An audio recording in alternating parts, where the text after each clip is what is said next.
तो उन्होंने अपनी तरफ से तो कोई कमी नहीं छोड़ी थी ना। वो तो अरे भाई, ये कैसे आप कह सकते? फिर तो आप रटे रटाए वही बीजेपी के नेताओं जैसी भाषा मतलब नहीं, कि इसमें आप बीजेपी या फिर और कोई पार्टी वाली बात नहीं है। जैसे कोई किसी पर आप लोड डाल दोगे तो वो कहाँ तक देगा। अब उन्होंने, कोई व्यक्ति ये चाहता है कि हाँ किसी का काम बुरा हो। वो एक मुख्यमंत्री पद पर रहते आपने हुए उन्होंने सबके लिए अच्छा ही सोचा ना। जितना प्रचार प्रसार किया गया, जितना पैकेज इन्होंने दिया, क्या उस हिसाब से व्यवस्थाएं नहीं हो सकती थी? लगातार लोगों को बुलाया जा रहा है, प्रचार किया जा रहा है, उद्योगपति बुलाए जा रहे हैं, सबको ही आ रहा है। अगर श्रद्धालु वहां भारी संख्या में जब पहुंच रहे थे तो प्रशासन क्या सो रहा था? फिर वो तस्वीरें भी वायरल हुई हैं वहां के पुलिस अधिकारियों की, कि उन्होंने उस गलती को स्वीकार भी किया है और वो कहा भी है कि नहीं, हाँ ये कमियां रही हैं, ऐसे ऐसे भगदड़ हुई। भगदड़ आखिर क्यों मच गई?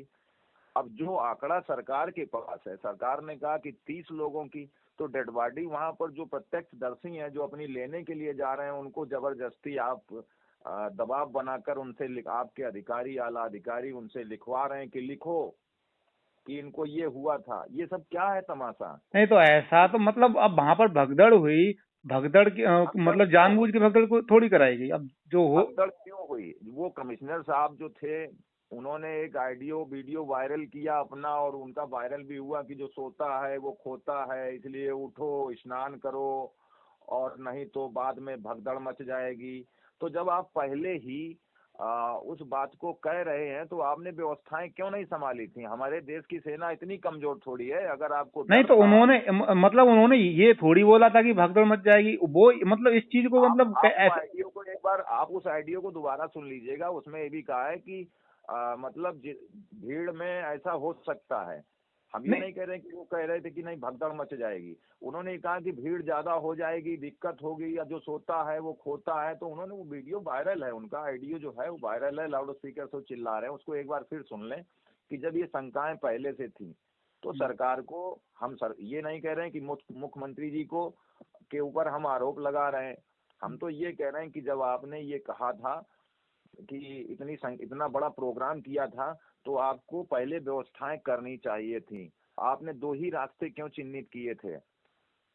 नहीं आपको तो दो, सारे रास्ते। देखो, पहली बात तो ये थी कि मतलब उन्होंने अपनी तरफ से जितना, जैसे उन्होंने अनाउंस किया था कि अनाउंसमेंट किया था कि भाई इतने लोग आएंगे इस महाकुंभ में, उतने लोग आए थे। ठीक है, व्यवस्थाएं सभी सही चल रही थी। अब अगर कोई भड़का रहा है वहां पर, कोई अराजक तत्व हैं वो भड़का रहे हैं भीड़ को, कार्रवाई होनी चाहिए ना। हम तो ये नहीं कहते कि अगर कोई भड़का रहा तो वो किसी भी पार्टी का हो, चाहे वो सपा का हो, चाहे बसपा का हो, चाहे कांग्रेस का हो, चाहे वो अन्य दलों का हो, या कोई सामाजिक संगठन का नेता हो।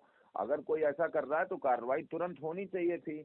लेकिन भगदड़ मचने का जो हम लोगों ने वहां देखा, कि जो हम लोग चर्चा किए, जो श्रद्धालु थे, जो अन्य लोग थे, जो देखने वाले लोग थे, जो सेक्टर मजिस्ट्रेट थे, तो कुछ लोगों से अलायु थी। हम लोगों को भी मालूम हुआ, हम लोगों ने भी वार्ता की वहाँ।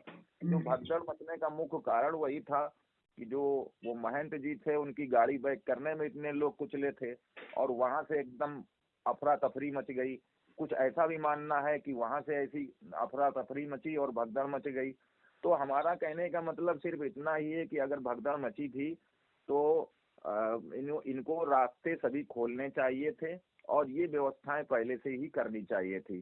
तो उन्होंने तो किया नहीं। स्थिति वहां पर ये है कि अभी मैं फिर कल गया था, कल भी मैं वहीं था, तो रात में लौटा हूँ, मतलब 36 घंटे बाद आया हूँ। तो अभी भी ये व्यवस्था है कि जो 20 रुपए की बोतल है वो 30 रुपए की मिल रही है, 25 रुपए की मिल रही है। नहीं तो लूट एक एक काम तो ये भी तो है, जैसे अब खाना लोगों को नहीं, नहीं मिल पा उनका रहा। उनका मतलब बहुत से होते हैं ना कि नेगेटिव चीज जल्दी पकड़ते हैं, पॉजिटिव चीज है वो तो मतलब कोई दिखा भी नहीं रहा था। अब जैसे आप ही बोल रहे हैं कि हाँ ये हुआ वो हुआ, लेकिन आप ये भी तो बोल सकते हैं कि हिंदू होने के नाते ये भी तो आप कह सकते हैं। मुझे मतलब मुझे तो भाई बहुत गर्व है कि हाँ योगी आदित्यनाथ ने इतना अच्छा किया। आप भी तो बोल सकते थे कि हाँ एक हिंदू होने के नाते उन्होंने इतना अच्छा प्रोग्राम रखा, इतना विदेशों से भी लोग आए कुंभ नहाने के लिए, तो वो चीज भी तो देखनी चाहिए। अब घटना हुई, बहुत अच्छी ठीक बात, है। बहुत अच्छी बात। कम हाँ? से कम विदेश से जो लोग आए थे, विदेश से अंबानी अडानी को छोड़ के, इनके अलावा जो आए थे, आप उनकी व्यवस्थाएं देख लेते, वो नाराज क्यों हो गए? मेरठ के लोग जो आए, मेरठ के लोगों में, महिलाओं में इतनी नाराजगी है कि उन्होंने, यार हर 12 साल पहले कुंभ हुआ था, अब तुम 144 साल हर बार तुम्हारा 144 साल बाद कुंभ होता है। मतलब कौन सा एजेंडा है, कौन सा, हम कब कह रहे हैं कि हम हिंदू नहीं, मैंने भी तो डुबकी लगाई, लेकिन वहां पर जो मदद करने वाले लोग दिखे वो भी तो मुसलमान भी हमें हमको दिखे।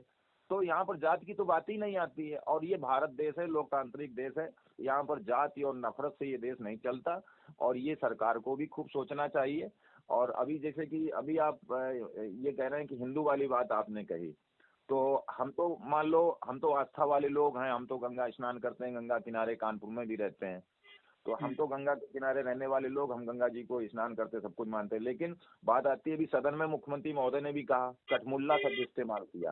उधर आप देख रहे होंगे एक पोस्ट वायरल हो रही है, वो भी सोशल मीडिया पर भी वायरल हो रही है, जो शेख साहब आ रहे हैं, मोदी साहब वहां से उनको लेने जा रहे हैं। तो ये बहुत सारी तस्वीरें हैं कि जब देश का राजा उनका रिस्पेक्ट कर रहा है, तो आप सदन में बैठ के इतनी अशोभनीय भाषा का इस्तेमाल करेंगे, मतलब आप नफरत बो रहे हैं। हम नफरत वाले लोग नहीं हैं, हम भारतीय हैं, हम प्रेम के आदी हैं, हमें प्रेम की परिभाषा मालूम है, हम नफरत नहीं करते। आज वो स्थितियां आ गई हैं देश में कि देश पूरा जल रहा है एक तरीके से, ना मणिपुर बचा हुआ है, खूब देख रहे हो। अरे उसको छोड़ दीजिए, दिल्ली में क्या हुआ, आपका अलाउंस वहां भी हो रहा है दिल्ली स्टेशन पर कि हाँ 16 नंबर पे आ रही है, 9 नंबर पे आ रही है। जब इतनी व्यवस्थाएं थी तो कहाँ आपकी पुलिस चली गई? नहीं, तो तो आप व्यवस्थाएं बनाई जा रही हैं, ऐसा तो है नहीं कि यहाँ वो जानबूझ के